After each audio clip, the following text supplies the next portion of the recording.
Mendi Kabashi, vajza e Mirush Kabashit, është një nga dy shqiptaret që po garojnë si këshilltare bashkiake në Kanada. Kabashi është kandidate për këshillin e Miss Gauss, ndërsa Daniela Dangli për atë të Oshavas. Kabashi, vajza e aktorit të madh shqiptar i cili ndëroi jetë më 5 dhjetor 2023, ka ndërtuar një karrierë nga Italia në Kanada, së fundmi është angazhuar edhe në emisionin In Talks si moderatore, ndërsa kjo ambicie i buron nga rrugtimi profesional sipas saj, administrimi i buxheteve, infrastruktura, siguria, mirëmbajtja, marrëdhëniet me banorët dhe zgjidhja e problemeve janë të përafërta me përgjegjësitë e punonjësve bashkiak. Daniela Dangli është një shembull i emigracionit të suksesshëm, një vajzë që mbërriti në Kanada 18 vite më parë dhe ja ka dalë të ndërtojë një karrierë si profesioniste e sektorit publik dhe privat. Tani më, pas 18 vitesh në emigracion, kërkon që qyteti të jetë më i sigurt dhe i zhvilluar.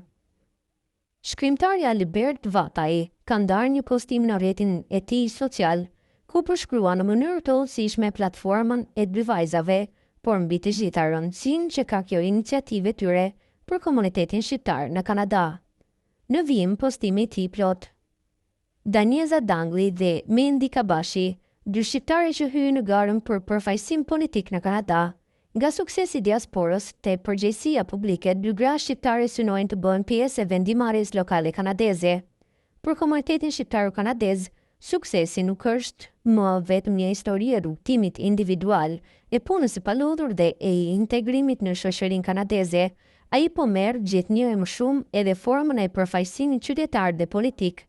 Në këtë hap të ri shfaqen dy emra që po tërheqin vëmendjen: Daniela Dangli, kandidate për Këshillin Bashkiak të Oshavas, dhe Mendi Kabashi, po ashtu kandidate për Këshillin e qytetit të Mississaugas. Dy gra shqiptare, dy qytete të ndryshme, dy rrugtime profesionale të dallueshme, por një pikë e përbashkët, bindja se integrimi i vërtet në një shoqëri nuk përfundon te suksesi personal, por kulmon në kontribut me jetën publike. Kandidimi i tyre është një zhvillim domethënës për diasporën shqiptare në Kanada.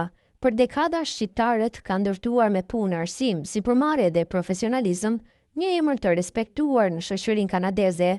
Sot, një brez i ri i përfaqësuesve të komunitetit po kërkon ta shndërrojë këtë kapital shoqëror në zë institucional dhe pjesëmarrje në vendimarrje. Daniela Dangli ka regjistruar zyrtarisht kandidaturën për City Chancellor në Ward 1 të Oshavës në zgjedhjet lokale të Ontarios që do të zhvillohen në 26 tetor 2026. Emri i saj figuron në listën zyrtare të kandidatëve të regjistruar. Kandidatura e Danglit nuk vjen e shkëputur nga një përvojë e mëparshme profesionale.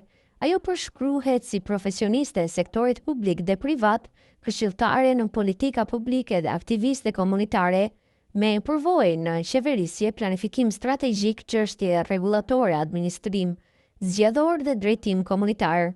Në platformën e saj elektorale, Dangli e përqendron kandidaturën te një Oshava më e sigurt, më e lidhur me zhvillimin, duke vënë theksin te rritja e përgjithshme urbane, strehimi i përballueshëm, infrastruktura, transporti publik, siguria e lagjeve dhe cilësia e jetës së banorëve.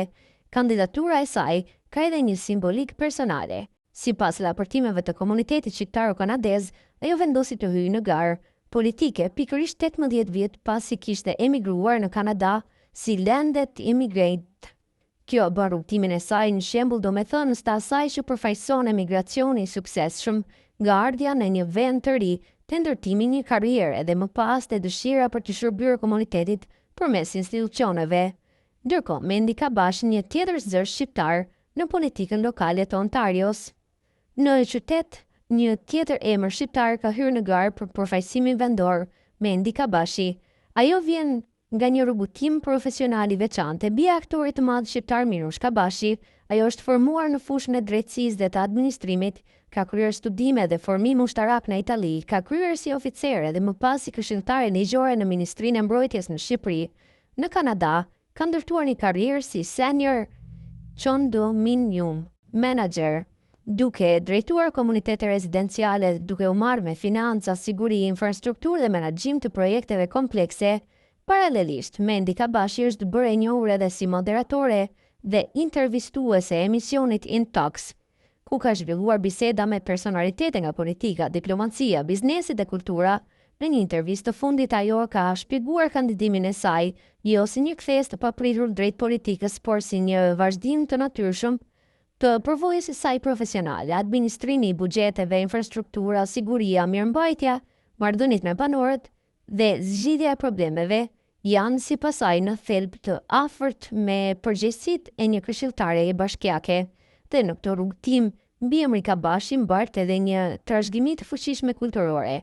Babai i saj Mirush Kabashi ishte një ndër figurat e shuara të teatrit dhe kinematografisë shqiptare, një artist që la pas qendra role dhe një trashëgimi të jashtëzakonshme në kulturën shqiptare, por kandidatura e Mendit meriton të shihet jo vetëm përmes trashëgimisë familjare, ajo po ndërton një profil të vetin profesional dhe publik, duke lidhur përvojën në drejtësi, administrim, menaxhim dhe komunikim me një ambicie të re, shërbimin publik në nivel vendor, një hap i ri për diasporën shqiptare. Nëse dikur emigrantë shqiptarë e shihet suksesin si mundësi për të ndërtuar një jetë më të mirë për vete dhe familjen, sot për kufizimi po zgjerohet. Suksesi i diasporës matet gjithnjë më shumë edhe me aftësinë për të marrë pjesë në jetën institucionale të vendit ku jeton. Në këtë kuptim, kandidaturat e Danjeza Danglit dhe Mendi Kabashit kanë një rëndësi që shkon përtej rezultatit elektoral. Ato përcjellin një mesazh të qartë. Shqiptarët në Kanada nuk janë më vetëm një komunitet që kërkon të ruajë identitetin, kulturën dhe lidhjet me vendin e origjinës. Ata janë një pjesë aktive e shoqërisë kanadeze, e gatshme të marrë mbi vete edhe përgjegjësinë e përfaqësimit dhe të vendimarrjes. Mbështetja e komunitetit përmes organizatave politike shqiptaro-kanadeze dhe strukturave të tjera të qytetare mund të jetë e rëndësishme në këtë proces, por për të mbështetje simbolike, një kandidaturë politike kërkon një marrëdhënie të drejtë për drejtë me votuesin, dëgjim, komunikim, argument, program dhe mbi të gjitha, besueshmëri.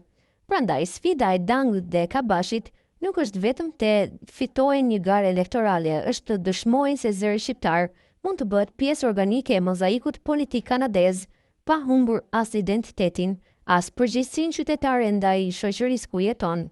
Dy gra shqiptare, dy kandidatura, dy qytete dhe një ide e përbashkët nga diaspora që duart të roket suksesin, te diaspora që merr pjesë në ndërtimin e saj. Nëse një komunitet dëshiron të ketë peshë në shoqëri, duhet të ketë edhe zërin e vet në institucionet ku merren vendime. Danjeza Dangli dhe Mendi Kabashi janë pjesë e këtij kapitulli të ri, një kapitull ku shqiptari në Kanada nuk kërkon vetëm të përfaqësohet, por kërkon të jetë vetë përfaqësues.